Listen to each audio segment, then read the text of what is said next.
Podcast.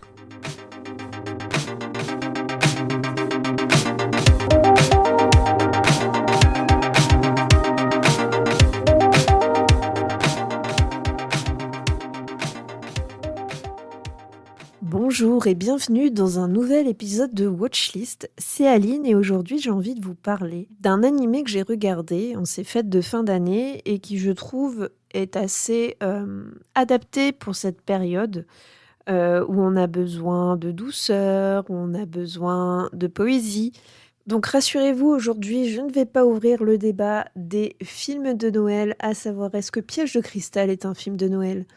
Je ne veux pas rentrer dans ce débat de la cinéphilie qui est beaucoup trop poussé pour mon petit cerveau.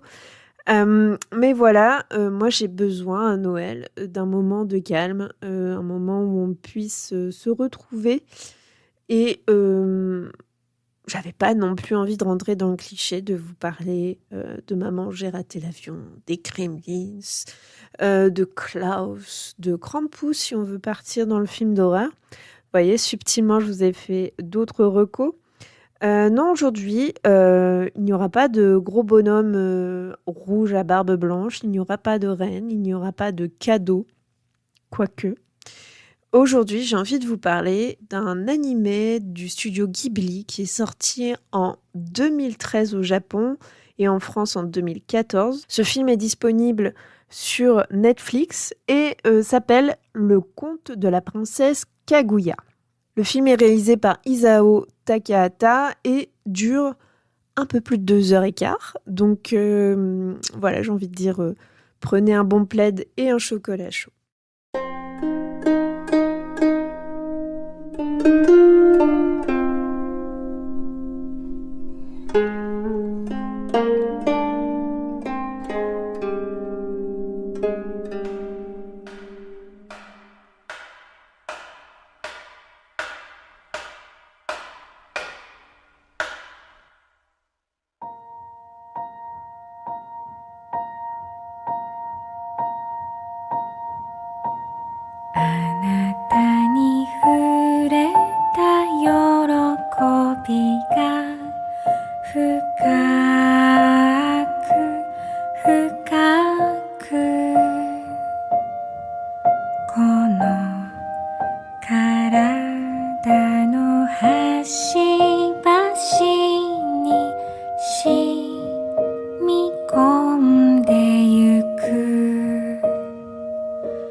Donc globalement, de quoi ça parle le conte de la princesse Kaguya ?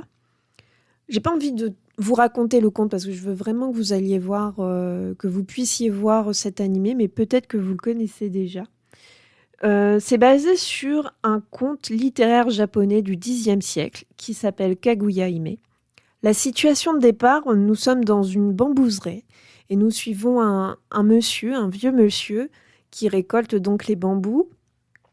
Et il découvre un jour une minuscule petite fille, mais vraiment qui tient dans la paume de la main, au creux d'une pousse de bambou. Il a été amené là parce qu'il voyait un bambou phosphorescent au milieu de sa bambouseraie.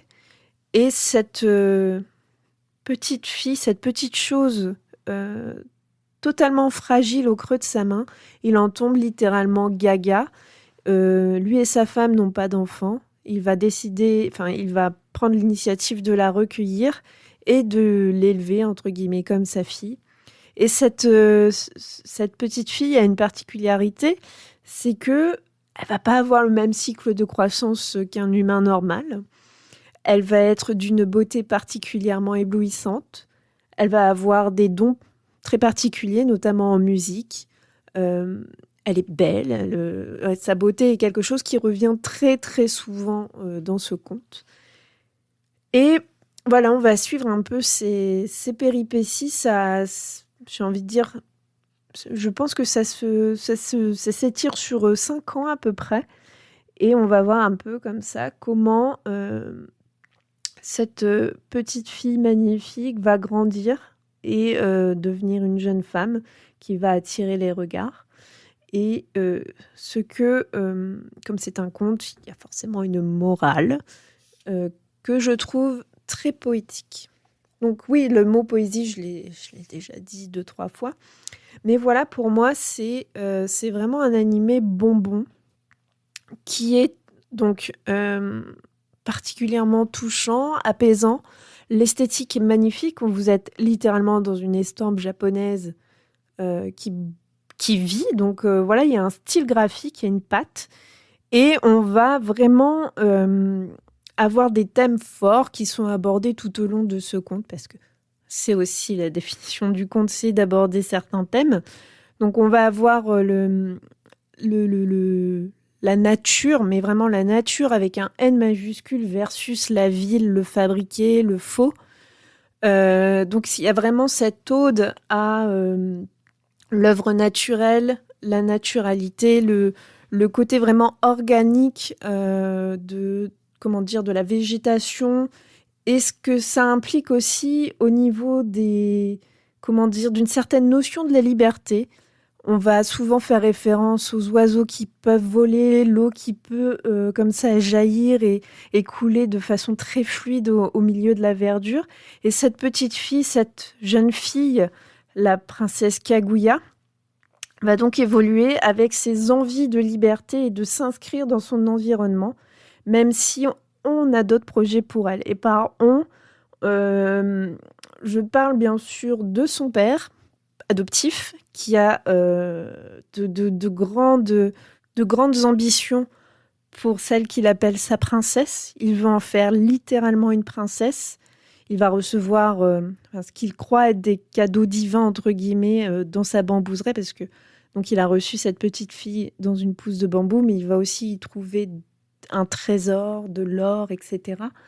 Et ça va nourrir un peu ses ambitions, un peu de grandeur. Et lui, sa condition de paysan ne lui convient pas. On peut totalement comprendre qu'à cette époque, donc c'est un conte qui date du Xe siècle, donc on est dans le médiévisme japonais. On voit que la vie est dure, donc forcément, on veut s'extraire de sa condition et aller en ville. Et donc, avec cet argent, il va pouvoir créer tout un environnement propice à ce que sa petite fille devienne littéralement une princesse. Et ça va attirer forcément des hommes plus ou moins scrupuleux, des hommes très riches, des nobles, pour que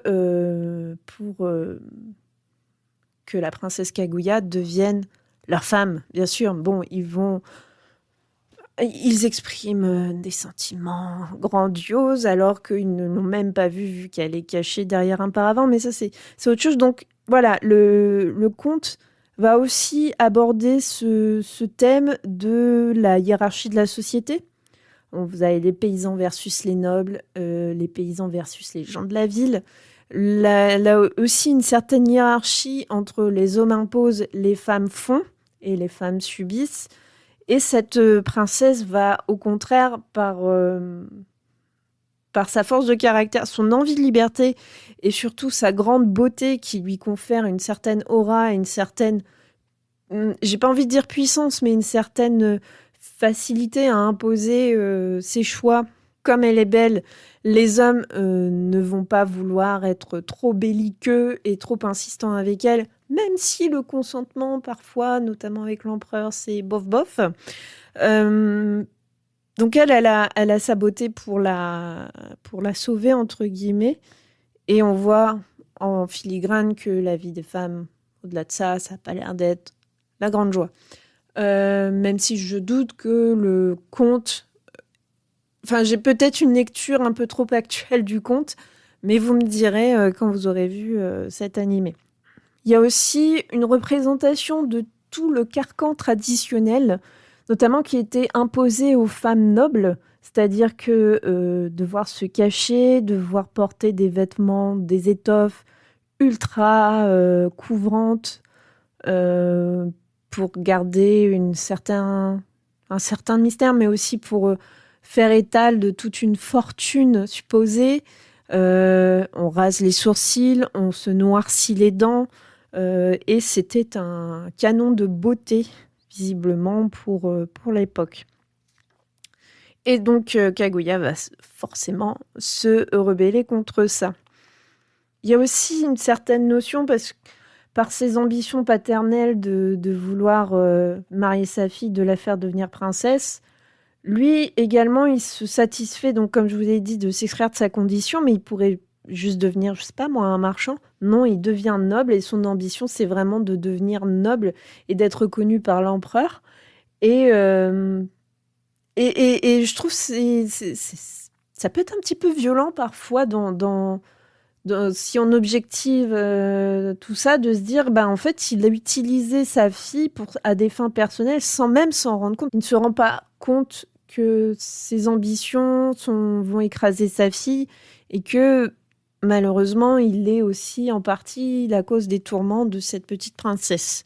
Et il n'y a pas de remise en question. Juste, voilà, je vous dis pas la fin, mais c'est un peu tristoun vis-à-vis des parents.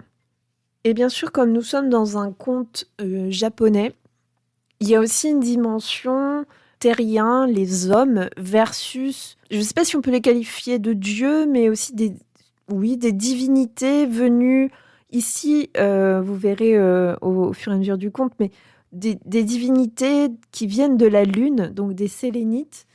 Et la petite princesse ne serait pas étrangère à ces divinités. Et donc, il y a aussi toute une poésie, une explication aussi autour de mythes bouddhiques. Euh, on voit un Bouddha descendre de la lune.